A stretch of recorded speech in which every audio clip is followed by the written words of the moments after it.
સિંહ રાશિ મ 2026નું વર્ષ નવી ઓળખ, બદલાવ, પાવર અને વિલંબથી સફળતાનું છે. કરિયરમાં મનગમતા ફેરફાર થાય, લીડરશિપનો રોલ મળે, પ્રમોશન થાય, એવોર્ડ, ઇન્ક્રીમેન્ટ, માન સન્માનના યોગ છે.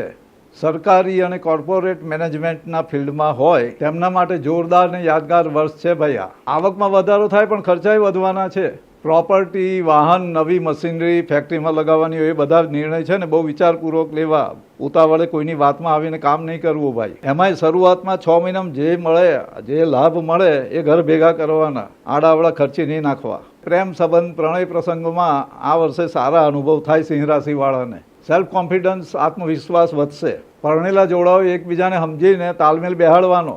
આમથી હુંસાતુસી ખેંચાખેંચી કરવી નહીં. આ વર્ષે 8મો શનિ ચાલે, બોલીને બગડે. કૌટુંબિક પરિવારના પ્રસંગો કઈ બી હોય નાના મોટા, એમાં તમારે આગળ પડતો રોલ લેવો પડે ને મજૂરી મહેનત કરવાનું નક્કી છે ભાઈ. ખભા, કમર, ઘૂંટણની સમસ્યા આ વર્ષે થોડી ઘણી રહેવાની. ગુરુ 11મો ચાલે, 6 મહિના ખાસ આ બધું થાય ભાઈ. પિત્ત પ્રકોપ ને ગેસને લીધે છાતી ભરાઈ જાય તો એમ લાગે કે એટેક આવ્યો, પણ એ ધ્યાન રાખવાનું, ગેસની સમસ્યા હશે, એટેક નહીં હોય. એટલે ઉતાવળે કોઈ સર્જરી, વાળકાપનો નિર્ણય નહીં લેવાનો. ડૉક્ટર કહેતો એકવાર બીજાનો ઓપિનિયન લઈ લેવો, કારણ કે તમારા રાશિથી 7મે રાહુ, એટલે ઘણી વખત ગોલ ગોલ ફેરવી કાઢે.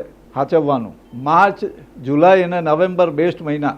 એમાં જે તક મળે, જે હાથમાં આવે એ લઈ લેવાનું. ગાયત્રી મંત્ર અને આદિત્ય હૃદયના પાઠ કરવા, સૂર્યનારાયણને જળ ચડાવવાનું. બહુ તકલીફ હોય તો રવિવારે તાંબાના પાત્રમાં ગોળ અને ઘઉં મૂકી અને મંદિરમાં દાન કરવાનું, ભગવાન પાસે મૂકી આવવાનું. 8મો શનિ આખું વર્ષ ચાલે અને વર્ષના મધ્યથી 12મો ગુરુ ખોટા નિર્ણય લેવડાવે અને એને લીધે નુકસાન થાય. કંઈ નહીં તો કોઈની વાતમાં આવીને એવું કામ કરે જેનાથી હેરાનગતિ વધે. એટલે પાછલા 6 મહિના ખાસ ધ્યાન રાખવાનું, સમજી વિચારીને કામ કરવું. એટલે સિંહ રાશિવાળા માટે સફળતા, સંઘર્ષ, માનસિક બેચેની હાથે મનને કેળવી અને ભગવાનનું નામ લેતા લેતા ચલાવવા જેવું આ વર્ષ છે ભાઈ. ડિટેલમાં સિંહ રાશિનું અમે અમારી હિન્દી યુટ્યુબ ચેનલ પર આપેલું છે આખું વર્ષફળ, તો એ જોઈ લેવા વિનંતી છે. એની વિઝિટ કરજો. કાશ્યપ ગુરુજી યુટ્યુબ ચેનલ છે અમારી.